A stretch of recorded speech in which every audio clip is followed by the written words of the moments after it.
It looks so bad on paper. I think everybody who's been in these, you see somebody in these high adversity situations and they all say the same thing. I don't know how you did it. You know what? I remember laying on that ground with my legs backwards saying, what the hell am I gonna do now? How am I gonna get through this? You gotta put the pity away.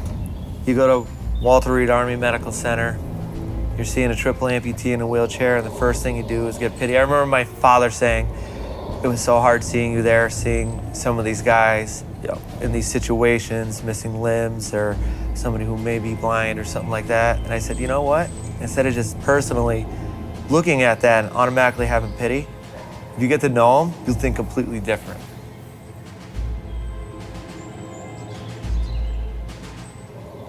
I'll never understand what you've gone through, but I just respect it. I was dealt a bad hand, but I played my cards right. And here I am on top and living my life still, and I'm not gonna let this slow me down. I grew up in just outside of Scranton, Pennsylvania, a little town called Carbondale. And it was my twin brother and I had 4 older siblings who were, you know, much older from my father's first marriage. We were about to hit 2001. I was still a senior in high school, and my brother and my cousin, Joe and Paul, they both were joining the Army National Guard. I joined the Army Guard because it was right there. I had no desire to be some big war hero or anything like that. And September 1st, 2001, I landed at Fort Benning, Georgia. 11 days later, 9/11 happens, and we got a warning order for Iraq. And it was a volunteer mission. And Joe and Paul both said, yeah, we're gonna go. And I'm like, oh, I guess I'll go too. Just like that.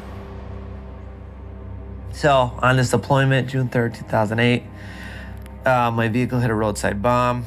I was ejected out of the vehicle. 2 of my buddies got killed instantly. Specialist Derek Holland of Wind Gap, Pennsylvania, and Major Scott Haggerty of Stillwater, Oklahoma. Scott left behind a family, and Derek, he just turned 20 years old. He was a kid. You know, it sucks. You know, I knew shortly after I was gonna live. Got me on a chopper, got me out of there. I hit Germany, and that's when they amputated my leg. But you know, I kept this optimistic approach. You know, obviously life's gonna be a little different. It's gonna be a road ahead of me. But my brother, on the other hand, he wasn't looking at things like that. He wouldn't walk into my room when my family got the green light to come visit. He couldn't, like, a lot of times when he saw me, he was like, I can't believe they did this to you. I'm like, dude, you gotta stop. Things weren't the best for my brother. Where I'm sitting here at Walter Reed, going through my physical rehab, loving life, just getting better, not realizing how bad my brother's handling everything at this moment. It's so surreal. I mean, it was Christmas time, 2010, and I hear my phone ring, so I don't answer it because I'm getting ready. Go listen to the voicemail, and it was my mom. And she sounded like she was just in distress. She said, Earl, you need to call me immediately. I pick up, she said my name like very somber. I was like, what's the matter? And she just said, Joe committed suicide. And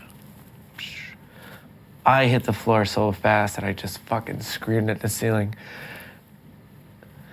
The next day, I had to go look at Joe's wife and kids. I had to look at my mother. I had to look at my father. And how the hell am I gonna do this right now? You know, the wake came. I'm about to put Joe into the ground. They're handing out, you know, these flags, the cases and all Joe's awards on it. And they, one by one, they give the flag to my mother, my father, Joe's wife, Joe's in-laws, my siblings, and I'm in dress blues. You know, they hand the folded flag, they turn around, they salute it, and they said it to me, and I was like, no, you're not giving me that flag. Like he was just, yes, he's my brother, but I'm in this uniform because of him. So I'm gonna give him that respect that he deserves so much.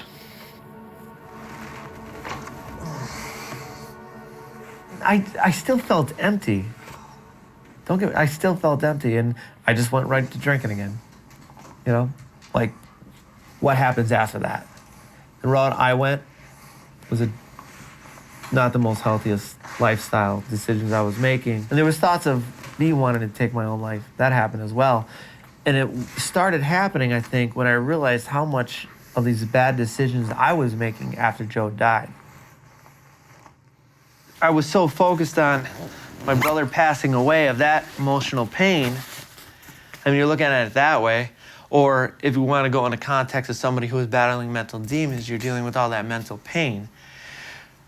When you step out of your comfort zone and you challenge yourself, you're, especially physically, like you're letting out endorphins. You have to get up and get out of your comfort zone and challenge yourself, I feel like, anyway.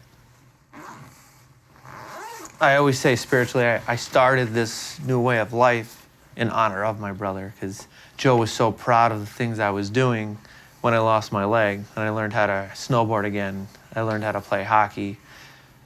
I didn't know any of that until after he passed away, and somebody said something to me about it. You know, all he did was just talk about you all the time, and I was hearing that from more and more and more people. And so I took that emotional pain.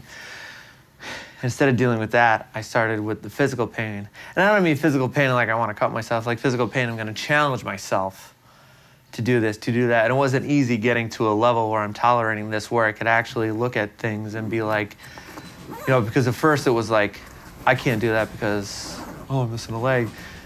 It eventually got to the point, yeah, I can still do all that crap. It may take me a little longer. And it's going to hurt getting to the end of what I'm trying to accomplish at that moment. But just remember, it's going to be very glorifying, I feel like. So Earl and I share some very unique things. June 3rd is a very important date for both of us. It's his alive day, and I lost a very, very dear friend of mine that day, a year prior to his alive day. My friend Camille Watt, one of the individuals who was killed in action whenever Earl lost his leg, was a statesman from where I'm from in Oklahoma named Major Scott Haggerty. Since December, been traveling around, doing all kinds of events and public speaking together. Got injured in April of 2014, non-combat related, while I was in Germany. I broke both of my legs, my back, and fractured my skull.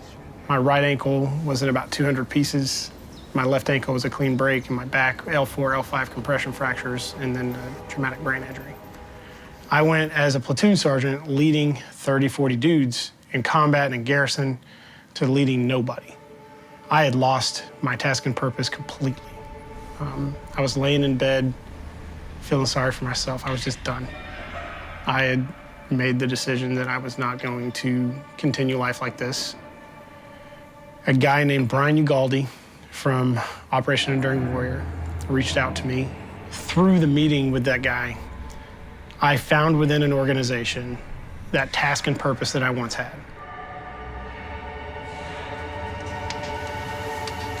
This 5K was in memory of a fallen captain in my battalion.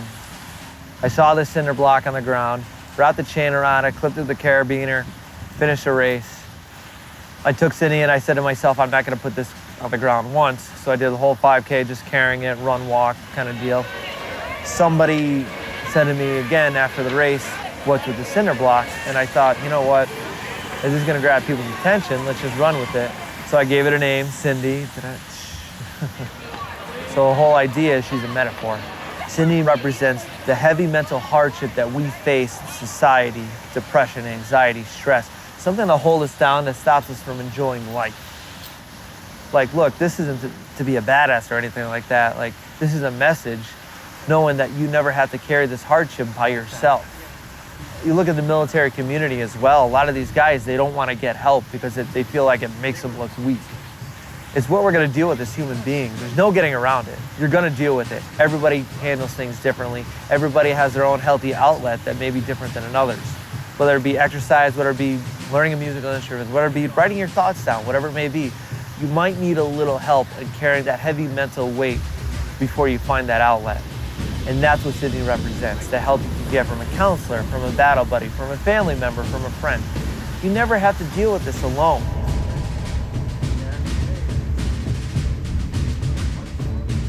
When you start getting pride in yourself for these accomplishments, when you're dealing with something deep, when you step out of your comfort zone, I think it gives you a little bit of perspective on life differently, or maybe a different lifestyle. And I'm saying that because you look at depression, you look at somebody who just does not want to get out of bed, but you just don't, I feel like people just don't know how to get out.